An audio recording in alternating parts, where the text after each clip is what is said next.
نحمده ونصلي ونسلم على رسوله النبي الكريم وعلى آله وأصحابه أجمعين. اللهم صل على سيدنا ومولانا محمد وعلى آل سيدنا ومولانا محمد وبارك وسلم صلاة وسلاما كثيرا كثيرا. توفیق الہی اپنے مرشد پاک کی برکت سے عشاء کی اس نشست میں فضائل ایمان کا درس چل رہا ہے. اللہ تعالیٰ اس درس کی برکت سے ہمارے ایمان کی حفاظت فرمائے اور موت اور قبر تک اللہ ہمارے ایمان کو سلامت رکھے. ایمان کی حفاظت کے جو ذرائع ہیں اس پر بات چل رہی ہے کہ حفاظت ایمان کا جو پہلا طریقہ ہے وہ نیک لوگوں کی صحبت اور معیت ہے. اور اس کی مثال یہ بیان کی اللہ کے حبیب صلی اللہ علیہ وسلم نے کہ نیک ہم نشین ایسا ہے جیسے کہ وہ مشک لیے ہوئے ہیں، اور برا ہم نشین ایسا ہے جیسے بھٹی کو دھونکنے والا ہے. تو آپ نے فرمایا کہ اگر اس مشک والے کے پاس جاؤ گے یا تو وہ تمہیں مشک دے دے گا یا تم اس سے خرید لو گے، اور اگر ایسا نہ ہوا، نہ اس نے تمہیں مشک دی نہ تم خرید سکے، تو جب تک اس کے پاس بیٹھے رہو گے تمہیں خوشبو تو پہنچتی رہے گی، یعنی کچھ نہ کچھ تو نفع پہنچے گا، کچھ نہ کچھ تو فائدہ پہنچے گا. اور برے ہم نشین کی مثال ایسی ہے، برے ساتھی کی، جیسے بھٹی کو دھونکنے والا، کہ اس بھٹی والے کے پاس جا کر اگر بیٹھو گے تو کوئی چنگاری آئے گی اور تمہارے کپڑوں کو جلا دے گی، تمہیں جلا دے گی. اور اگر تمہارے کپڑوں کو نہ بھی جلایا تو جتنی دیر اس کے پاس بیٹھے رہو گے اتنی دیر بدبو تو تمہیں پہنچتی رہے گی، تو تمہارے دماغ میں پہنچتی رہے گی. یعنی اگر کوئی نقصان نہ ہوا تو یہ تھوڑا نقصان ہے کہ بدبو کے اندر اتنی دیر تک بیٹھے رہے. اس لیے نیک صحبت کا اہتمام یہ بہت ضروری ہے. آگے فرماتے ہیں کہ صحبت کس کی آدمی اختیار کرے، اور آدمی کو دوست اگر بنانا چاہیے تو دیکھ بھال کر بنانا چاہیے کہ ایسا شخص دوست بنانے کے لائق ہے یا نہیں. ہر کس و ناکس سے دوستی نہیں کرنی چاہیے. حضرت ابو ہریرہ رضی اللہ تعالیٰ روایت کرتے ہیں کہ رسول اللہ صلی اللہ علیہ وسلم نے ارشاد فرمایا کہ انسان اپنے دوست کے دین پر ہوتا ہے، انسان اپنے دوست کے دین پر ہوتا ہے. لہذا یہ ضروری ہے کہ جب تم میں سے کوئی شخص کسی کو دوست بنائے تو دیکھ لے کہ کس کو دوست بنا رہا ہے، کس کو دوست بنا رہا ہے، یعنی دوست بنانے کے قابل ہے یا نہیں. اور اس دوستی کا معیار یہ ہونا چاہیے، دوست کہتے ہیں خیر خواہ ہو، کہ دونوں کے اندر ایک دوسرے کے لیے خیر خواہی کا جذبہ ہو، اور وہ دوستی کسی مفاد کی وجہ سے نہ ہو، کسی غرض کی وجہ سے نہ ہو. کیونکہ آج کے زمانے کی جو دوستیاں ہیں وہ اغراض اور مفادات پر مبنی ہیں، وہ لذات اور شہوات پر مبنی ہیں. اس کے اندر خلوص نہیں ہوتا کہ اللہ کی رضا کے لیے کسی سے محبت ہو، کسی سے تعلق ہو. تو دیکھنا چاہیے کہ یہ شخص اس کے اندر دین کیسا ہے. اگر اس کے اندر دینداری ہے، اللہ کا ڈر ہے، اللہ کا خوف ہے، یہ شخص نمازی ہے، یہ گناہوں سے بچتا ہے، اس کے اندر حلال اور حرام کے درمیان تمیز ہے، امتیاز کرتا ہے، تو پھر ایسے شخص کو دوست بنانا چاہیے. کہ ان باتوں سے فکر آخرت جھلکتی ہے کہ جو گناہوں سے بھی بچتا ہو، جو حلال اور حرام کے درمیان امتیاز بھی کرتا ہو، جو نمازوں کا پابند بھی ہو. لیکن اگر کسی شخص کی زندگی فسق و فجور والی ہے، بے راہ ربی کا وہ شکار ہے، اور ایسے شخص کے ساتھ اگر دوستی لگائی تو نتیجہ کیا ہوگا کہ جو اس کی عادات اور اطوار ہے اس کے اندر بھی منتقل ہو جائے گی. اور یہ بھی اپنے اس دوست کے طریقے پر منتقل ہو جائے گا، کیونکہ انسان کے اندر اللہ نے یہ خاصیت رکھی ہے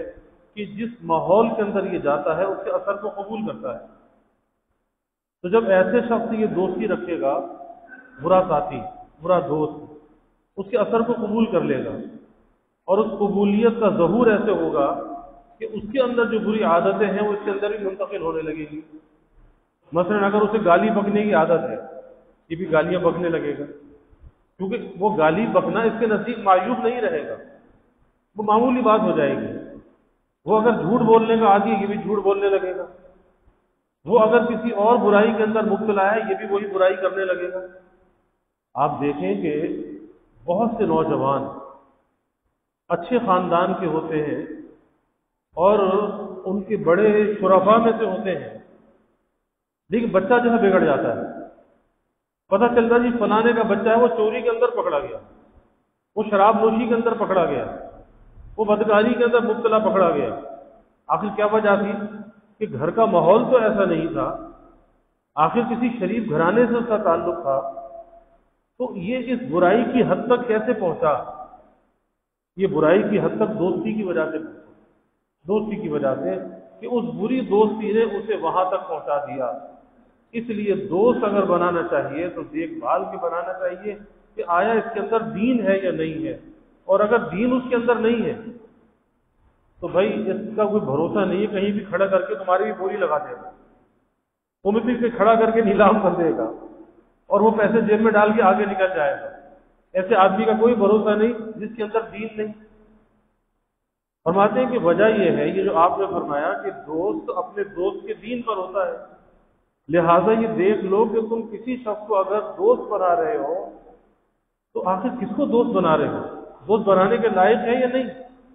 تو وجہ یہ ہے کہ جو شخص کسی کو دلی دوست بناتا ہے، یعنی دل کے ساتھ کسی سے تعلق جڑ جاتا ہے، تو عام طور پر اس کے عقائد اور نظریات اور اس کی عادات و اطوار کو قبول اور اختیار کر لیتا ہے۔ اور یہ زمانہ تو بڑا فتنے کا زمانہ ہے، کیونکہ آج کے اس زمانے میں ہر انسان کے ہاتھ میں ایک اسمارٹ فون ہے اور اس میں انٹرنیٹ کا کنیکشن بھی ہے۔ اب اس نے جو تباہی و بربادی پھیلائی ہے کہ یہ بھی اس کا ہم نشین ہے، یہ موبائل فون جو ہے نا، یہ اس کا ہم نشین ہے کہ یہ اس کی خلوت کو خلوت نہیں رہنے دیتا، اس کی خلوت کو جلوت میں بدل دیتا ہے، اور اس کی جلوت کو خلوت میں بدل دیتا ہے کہ کہیں چار دوست بیٹھے ہوئے ہیں لیکن چار آپس میں باتیں نہیں کر رہے، چاروں نے اپنا موبائل نکالا ہوا ہے اور چاروں نے اپنی ایک دنیا آباد کی ہوئی ہے اور چاروں اس کے اندر لگے ہوئے ہیں۔ اس جلوت کے ماحول کے اندر یہ موبائل جو ہے خلوت بنا دیتا ہے، اور جب یہ خلوت میں ہے، تنہائی میں، کوئی اس کے پاس نہیں ہے، لیکن یہ چھوٹا سا اسمارٹ فون جو ہے اس کی خلوت کو جلوت میں بدل دیتا ہے۔ یہ ساری دنیا کی بے حیائی اس کی ایک اسکرین کے اوپر موجود ہے، اور ایک ٹچ کے فاصلے پر ہے کہ جہاں اس نے کسی چیز کو ٹچ کیا نہ معلوم کہاں سے کہاں نکل گیا۔ اور یہی وجہ ہے، اس کے نقصانات میں سے ایک بڑا نقصان یہ ہے کہ انسان کے اندر چیزوں پر توجہ دینے کی جو عادت ہے وہ ختم ہو رہی ہے۔ آج کے نوجوان کو دیکھ لو، وہ چیزوں پر توجہ نہیں دے پا رہا۔ اس کی وجہ کیا ہے؟ چیزوں پر فوکس کرنا، اور جب تک آدمی کسی چیز پر فوکس نہیں کرتا اس وقت تک اس کی حقیقت کو وہ سمجھ نہیں سکتا، پوری توجہ چاہیے۔ لیکن یہ عادت کے اندر تبدیلی کہاں سے آئی ہے؟ یہ اس موبائل فون سے آئی ہے کہ وہ موبائل فون دیکھ رہا ہوتا ہے نا، اور سامنے بہت سی چیزیں چل رہی ہیں، اس نے ایک چیز، اس نے دیکھنا تو کچھ تھا، جو اس نے دیکھنا تھا اس کو کھول لیا کہ میں نے یہ چیز دیکھنی ہے، لیکن وہاں کوئی اور چیز آ گئی، اس نے کہا چلو اس کو بعد میں دیکھیں گے، دوسری پر چلا گیا، دوسرے پر گیا تو کچھ اور سامنے آ گیا، اس نے کہا چلو اس کو دیکھ لیتے ہیں، پھر کوئی اور سامنے آ گیا۔ اب اس کی جو فوکس کرنے کی صلاحیتیں برباد ہو گئی، تباہ ہو گئی، اب یہ چیزوں پہ فوکس نہیں کر پا رہا۔ اب ایسا شخص جب عملی میدان کے اندر آتا ہے، اگر وہ کسی نوکری پر ہے، جاب پر ہے، اس کا فوکس اپنے کام پر نہیں ہے، وہ اپنے کام کا حق ادا نہیں کرتا، کیونکہ ذہنی طور پر یکسوئی اسے حاصل نہیں ہے، اسے تو موبائل کی عادت ہے نا، اب اس کو ٹچ کیا، اس کو ٹچ کیا، اس کو ٹچ کیا، اس کو دیکھا، اس کو دیکھا، اس کو دیکھا، تو نہ کسی چیز کو مکمل نہیں دیکھا، ادھورا دیکھا، نامکمل دیکھا، تو پھر وہی ٹرخانے والے کام اپنی جاب میں بھی کرتا ہے، اپنے کاروبار میں بھی کرتا ہے. کہ گاہک آیا، گاہک توجہ مانگتا ہے آپ، اگر آپ اس گاہک کو توجہ نہیں دیں گے وہ گاہک چلا جائے گا. اور وہ کیا ہے؟ وہ اللہ کا فضل ہے، وہ روزی ہے جو چل کر آپ کی دکان پر آئی ہے. لیکن یہ نوجوان یہ تو ساری رات موبائل میں لگا رہتا ہے نا، یہ ادھر دوڑ ادھر دوڑ، کبھی اس کو دے، کبھی اس کو دے، کبھی اس کو دے. اب فوکس کرنے کی جو صلاحیت ہے وہ ختم ہو گئی. تو یہ گاہک پر بھی فوکس نہیں کرتا. یہی وجہ ہے کہ جب گاہک دیکھتا ہے کہ ارے دکاندار کی تو توجہ ہی میرے اوپر نہیں ہے، تو چھوڑو میاں، بازار تو بہت بڑا ہے، آگے سے سودا لے لیں گے، تو ضروری ہے اس سے لینا، یہ تو توجہ ہی نہیں دیتا. اس کے یہ نقصانات سامنے آ رہے ہیں. پھر بیوی پر توجہ نہ دینا، اپنی اولاد پہ توجہ نہ دینا، اپنے ماتحتوں پر توجہ نہ دینا، یہ ساری بربادی اس موبائل فون کی وجہ سے آ رہی ہے تو چھوٹا سا، کہتے ہیں نا اسمارٹ ہے، یہ اسمارٹ نہیں ہے، یہ بہت ہی خطرناک چیز ہے. تو اللہ کے حبیب صلی اللہ علیہ وسلم فرماتے ہیں کہ انسان کے اندر یہ خاصیت ہے کہ جس قسم کی صحبت کو وہ اختیار کرتا ہے، وہی عادات، وہی اطوار، وہی نظریات اس کے اندر پیدا ہو جاتے ہیں. اور انسان کا جو عقیدہ ہے اور انسان کا جو نظریہ ہے، یہ تو بڑی اہم چیز ہے کہ عقیدہ تو اس کے ایمان کی بنیاد ہے، اور اس کا نظریہ اسے زندگی گزارنے کا راستہ بتاتا ہے کہ تم نے چلنا کس طرح سے ہے. اگر کسی ایسے شخص سے دوستی کر لی کہ جس کے عقیدے کے اندر فساد ہے، جس کے نظریے کے اندر فساد ہے، آج کالج یونیورسٹیوں کے اندر ایسا ہوتا ہے کہ وہاں پر شیعت بھی ہے، وہاں پر قادیانیت بھی ہے، اور وہاں پر الحاد بھی ہے. یہ ساری چیزیں کالج اور یونیورسٹیوں کے اندر موجود ہیں، لیکن نوجوانوں کی سمجھ میں نہیں آتا، دوستی لگا لیتے ہیں. نتیجہ یہ ہوتا ہے کہ رفتہ رفتہ عقائد کے اندر شکوک و شبہات پیدا ہونے لگتے ہیں، صحابہ کے بارے میں شکوک و شبہات پیدا ہونے لگتے ہیں. اور یاد رکھیے کہ یہ بڑے ایک خطرناک قسم کا سائن ہے، خطرناک الارم ہے کہ اس دوست نے ایسا زہر تمہارے اندر گھول دیا جس سے تم نے دوستی کر لی، تمہیں معلوم نہیں کہ کس عقیدے کا ہے، اس کا کس فرقے کے ساتھ تعلق ہے. اب یہ صحابہ کے بارے میں باتیں کرنے لگا، خلفائے راشدین کے بارے میں باتیں کرنے لگا. تو اگر اس کے عقیدے میں کوئی اللہ نہ کرے ہلکا پن آ گیا، صحابہ کی عظمت اگر اندر سے کم ہو گئی، ایمان تو ویسے ہی نکل جائے گا. ایمان کہاں باقی بچے گا؟ کیونکہ ہمارا تو ایمان ہے، ہمارا تو یقین ہے کہ صحابہ سب کے سب عادل ہیں، اور وہ سب کے سب رہبر اور رہنما ہیں. اور ہمارے نبی صلی اللہ علیہ وسلم نے فرمایا کہ تم جس کی بھی اقتدا کر لو گے تم کامیاب ہو جاؤ گے. رہے ان کے آپس کے اختلافات تو بھائی وہ خود جانے، لیکن ہمارے لیے تو وہ راہ ہدایت ہے، ان کا نقش قدم ہمارے لیے نجات کا ذریعہ ہے. تو آج یہ ہو رہا ہے، اس لیے آپ صلی اللہ علیہ وسلم نے فرمایا کہ ارے بھائی کسی کو دوست اگر بنا رہے ہو تو دیکھ لو کہ دوست بنانے کے قابل ہے یا نہیں، کیونکہ تمہارا دین وہی ہوگا، تمہارا مذہب وہی ہوگا جو تمہارے دوست کا ہوگا. کہتے جی وہ قادیانیوں سے دوستی ہو جاتی ہے، اور پھر کہتے ہیں کہ ان کے اخلاق بڑے اچھے ہوتے ہیں. تو پتہ ہے اخلاق اس لیے اچھے ہوتے ہیں، وہ تمہیں شکار کرنے کے لیے اچھے اخلاق کا روپ دھار لیتے ہیں. حقیقت ان کے اندر نہیں ہوتی، اندر سے بڑے بھیانک ہوتے ہیں، اندر سے وہ درندے ہوتے ہیں، لیکن اوپر سے اچھے اخلاق کا لبادہ اوڑا ہوا ہوتا ہے، اس لیے کہ وہ تمہیں شکار کرنا چاہتے ہیں. اور تم اتنے کمزور ہو، اتنے کچے ہو، تمہیں اپنے دین کے بارے میں معلومات نہیں ہے، ختم نبوت کے بارے میں تمہیں معلوم نہیں ہے، تم ان کا شکار ہو جاتے ہو، ان کی تعریفیں کرنے لگتے ہو. کہتے ہیں ہے تو بڑے اچھے اخلاق کا، شیعہ ہے لیکن ہے تو بڑے اچھے اخلاق کا. پتہ نہیں کہ اس کے اندر زہر کتنا بھرا ہوا ہے، وہ صحابہ کے بارے میں بھوک کتنا رکھتا ہے، اور تم اس سے محبت کرنے لگے. تو جو صحابہ کا دشمن ہے، صحابہ سے بغض رکھنے والا ہے، تم اگر اس سے محبت کا دعویٰ کرو گے، محبت رکھو گے، تم بھی اسی میں شامل ہو جاؤ گے. پھر صحابہ سے تمہارا واسطہ بھی ختم. اور جس نے صحابہ سے واسطہ ختم کر لیا پھر اس کا واسطہ رسول اللہ صلی اللہ علیہ وسلم کے ساتھ کیسے جڑ سکتا ہے؟ بغیر صحابہ کی محبت کے حضور کے ساتھ اس کی محبت کیسے کامل ہو سکتی ہے؟ کیسے وہ ایمان والا ہو سکتا ہے؟ اس لیے ہوشیار ہونا چاہیے کہ دوستی کا معاملہ بڑا نازک معاملہ ہے. اسی لیے حدیث میں آتا ہے نا کہ ایک زمانہ آئے گا کہ آدمی صبح کو مومن ہوگا، شام کو کافر ہوگا، اور شام کو مومن ہوگا، صبح کو کافر ہوگا. کیا وجہ ہوگی؟ وجہ یہی ہوگی کہ ایسی دوستیاں، ایسے تعلقات ہوں گے کہ جہاں اس کے دین کے اندر شک پیدا کر دیا جائے گا اور یہ شک کا شکار ہو جائے گا. آپ دیکھ لیں ٹیلی ویژن چینل جو ہیں یہ اس پر مذہبی پروگرام بھی ہوتے ہیں. اب انہوں نے مختلف فرقوں کے ان کے علماء کو بٹھا لیا. اب سوال ہر ایک سے ہو رہا ہے، اور یہ جتنے بھی چینلز ہیں اگر اس کے پس پشت اگر دیکھا جائے تو ساری یہودی لابی ہے. اس میں انویسٹمنٹ کس کے؟ یہود کی انویسٹمنٹ ہے. جتنا بھی دنیا کے اندر الیکٹرانک میڈیا ہے اس الیکٹرانک میڈیا پر تسلط اگر کسی کا ہے وہ یہود کا ہے.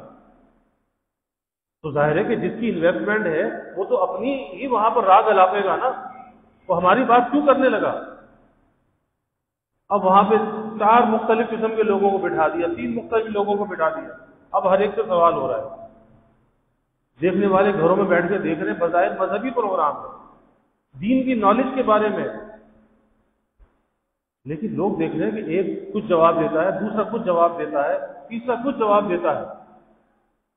اب یہ ایک سازش ہے کہ اندر شک پیدا ہوگا کہ کس کی بات صحیح ہے، کون صحیح بات کر رہا ہے. پھر انسان کا نفس بھی ہے نا، پھر اس کے نفس کو جس کام کے اندر مزہ آتا ہے، جس کام میں آسانی لگتی ہے اس کو اختیار کر لیتا ہے، چاہے وہ غلطی کیوں نہ ہو. تو یہ ٹیلی ویژن چینل جو ہیں اور اس میں جو مذہبی پروگرام ہیں یہ لوگوں کے ایمان کو بچانے کے لیے نہیں ہے، ان کے ایمان کو داؤ پر لگانے کے لیے، اس میں شکوک و شبہات پیدا کرنے کے لیے ہے کہ ہر آدمی اپنا راگ الاپ رہا ہے نا وہاں پہ بیٹھ کے، اور دیکھنے والے اور اس میں اہل حق کو بھی لا کر بٹھاتے ہیں. لیکن ساتھ میں جو باطل والے بیٹھے ہیں تو لوگ تو ان کی بھی باتیں سن رہے ہیں نا. اور یاد رکھیے کہ سنی ہوئی بات کا اثر ضرور ہوتا ہے، ضرور ہوتا ہے. ہمارے حضرت والد صاحب رحمۃ اللہ علیہ سنایا کرتے تھے کہ ایک عالم تھے، انہوں نے رد شیعت پر کتاب بھی لکھی. فرماتے ایک مرتبہ کراچی میں میرے پاس آئے، کہنے لگے کہ وہ شیعوں کا ایک فلانا علامہ ہے، وہ آ رہا ہے، اس کی تقریر سننے جا رہا ہے. انہوں نے کہا بھائی تقریر میں حدیث میں آتا ہے کہ جو انسان کا کلام ہوتا ہے نا تقریر، اس کے اندر ایک جادوئی اثر ہوتا ہے اور وہ لوگوں پر اثر انداز ہوتا ہے، وہ اٹریکٹ کرتا ہے. اس لیے آپ نہ جاؤ کہنے لگے مجھ پر کیا اثر ہوگا، میں نے تو رد شیعت پہ کتاب لکھی ہے.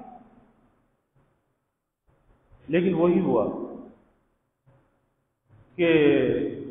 جب وہاں گئے تو واپس آئے تو متاثر ہو کر آئے، بازی فلانی بات تو وہ ٹھیک کہہ رہا تھا، فلانی بات تو وہ ٹھیک کہہ رہا تھا. آپ اندازہ لگائیے. تو پھر عام آدمی کا کیا حال ہوگا؟ عام آدمی کا کیا بنے گا؟ اس لیے بڑی احتیاط کرنی چاہیے کہ صبح کو مومن، شام کو کافر، شام کو مومن، صبح کو کافر. اور اس کی وجہ یہی لکھی ہے کہ ایسے دوستوں کی صحبت کو اختیار کرے گا کہ جہاں پر دین کا، شاعر دین کا مذاق اڑایا جائے، استخفاف، ہلکا پن، مذاق. اور یہ بھی ہاں میں ہاں کرے گا. کہیں پہ داڑھی کا مذاق ہوگا، کہیں پہ ٹخنے کھولنے کا مذاق ہوگا، کہیں پہ پردے کا مذاق ہوگا. جو دین کی نشانیاں ہیں، دین کی علامتیں ہیں، اس کا مذاق بنایا جائے گا. اور یہ اس کی ہاں میں ہاں کر لے گا، یا ان عقیدوں کو دل کے اندر بٹھا لے گا، ان باتوں کو دل کے اندر جگہ دے دے گا، بس ایمان کو ضائع کر بیٹھے. اس لیے بڑا نازک معاملہ ہے. تو فرماتے ہیں کہ جو شخص کسی کو دلی دوست بناتا ہے تو عام طور پر اس کے عقائد و نظریات اور اس کی عادات و اطوار کو قبول اور اختیار کر لیتا ہے. اور حدیث میں جس دوستی کا ذکر کیا گیا اس سے مراد دلی اور سچی دوستی ہے، نہ کہ ظاہر داری اور خوش اخلاقی. کیونکہ ظاہر داری اور خوش اخلاقی کے تعلقات ضرورت کی بنا پر ہر ایک کے ساتھ استوار کیے جا سکتے ہیں. البتہ دلی اور سچی، اور دوسرے صرف انہی لوگوں سے کرنی چاہیے دوستی، دلی اور سچائی کے ساتھ دوستی کہ جن کے عقائد اور نظریات صالح ہوں۔ یعنی ایک تو یہ ہے نا کہ ایک آدمی آیا، ہمیں پتا ہے کہ یہ فلاں ہے، تو ظاہر ہے کہ ہم نے اس سے لڑنا تو نہیں ہے، بس آیا دوستی کی عزت احترام دو۔ لیکن دوستی جس کو کہتے ہیں نا، وہ دوستی نہیں ہونی چاہیے۔ ایک آدمی بازار میں کاروبار کرتا ہے، اب کاروبار میں تو ہر قسم کے لوگ موجود ہیں نا، تو کاروبار کرو، کس نے منع کیا کہ کاروبار نہ کرو، لیکن شریعت کے اصولوں پر کرو، لیکن دوستی نہ لگاؤ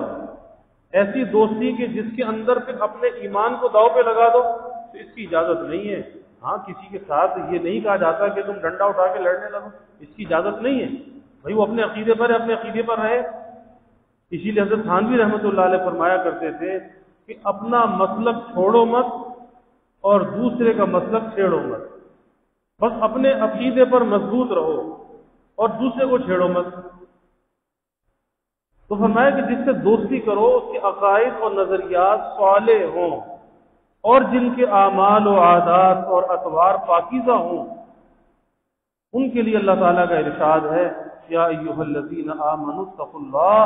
وکونوا مع الصادقین، اے ایمان والو اللہ سے ڈرو اور سچوں کے ساتھ رہو، جو دین میں سچے ہیں، دین میں پکے ہیں۔ اللہ تعالیٰ فرما رہے کہ ان کے ساتھ رہو، یعنی معیت صادقین کو اختیار کرو۔ اور یہ وہی زمانہ ہے کہ جس زمانے میں ایمان کی اگر حفاظت ہوگی، ایمان اگر محفوظ رہ سکتا ہے تو وہ نیک صحبت میں رہ سکتا ہے۔ اس کے علاوہ ایمان کی حفاظت کا کوئی ذریعہ نہیں ہے کہ آدمی اس ماحول سے اور ایسے حالات میں اپنے ایمان کو بچا لے۔ اسی لیے حکیم الامت حضرت تھانوی رحمۃ اللہ علیہ فرمایا کرتے تھے کہ متقدمین نے، اسلاف نے صحبت نیک کو فرض کہا ہے کہ نیک صحبت فرض ہے، کیونکہ حفاظت ایمان کا سب سے بڑا یہ ذریعہ ہے۔ لیکن فرماتے تھے کہ میں قسم کھا کر کہتا ہوں کہ اس زمانے کے اندر صحبت نیک فرض نہیں ہے بلکہ فرض عین ہے، یعنی ایسا فرض کہ جس کے بغیر چارہ نہیں ہے، کہ اگر ایمان ہوگا تو نماز قبول ہوگی نا، ایمان ہوگا تو روزہ قبول ہوگا، ایمان ہوگا تو زکوٰۃ اور صدقات قبول ہوں گے، اور ایمان ہی کو داؤ پہ لگا دیا اور اپنے کو مسلمان سمجھا بیٹھا ہے تو کیسے اس کی عبادات قبول ہوگی؟ تو حفاظت ایمان کا جو سب سے بڑا ذریعہ ہے وہ نیک صحبت ہے، اس لیے اس کا اہتمام خود بھی کرنا چاہیے اور اپنی اولاد کو بھی اس طرف لگانا چاہیے، تاکہ اس دنیا کی پر آشوب ماحول میں، پر فتن زمانے میں ہمارے ایمان بچے رہیں اور اپنے ایمان کو بچا کر سلامتی کے ساتھ ہم قبر تک لے جائیں۔ اللہ ہمیں اس کی توفیق عطا فرمائے۔ وآخر دعوانا الحمدللہ رب العالمین والعاقبۃ للمتقین والصلاة والسلام علی اشرف الانبیاء والمرسلین، اللہم صل علی سیدنا ومولانا محمد وعلی آل سیدنا ومولانا محمد وبارک وسلم۔ ربنا آتنا فی الدنیا حسنہ وفي الآخرة حسنة وقنا عذاب النار، ربنا أتمم لنا نورنا واغفر لنا إنك على كل شيء قدير، اللهم أعنا على ذكرك وشكرك وحسن عبادتك، اللهم وفقنا لما تحب وترضى من القول والعمل والفعل والنية والهدى، إنك على كل شيء قدير، اللهم ارزقنا حبك وحب حبيبك صلى الله عليه وسلم، اللهم ارزقنا شهادة في سبيلك واجعل موتنا ببلد رسولك، یا اللہ یا رحمان یا رحیم یا کریم یا ارحم الراحمین یا اکرم الاکرمین، یا اللہ ہمارے گناہوں کو معاف کرنا، یا اللہ ہماری خطایا سے درگزر فرما، یا اللہ اپنی محبت معرفت عطا فرما، اپنی رضا والی زندگی یا اللہ نصیب فرما، رضا والے کاموں کی یا اللہ توفیق عطا فرما، اپنی مرضیات پہ چلنا آسان فرما، نامرضیات سے ہماری حفاظت فرما، یا اللہ صحبت صالح کا اہتمام کرنے والا بنا، بری صحبت سے یا اللہ ہماری حفاظت فرما، یا اللہ برے ساتھی سے ہماری حفاظت فرما، مکار دوست سے یا اللہ ہماری حفاظت فرما،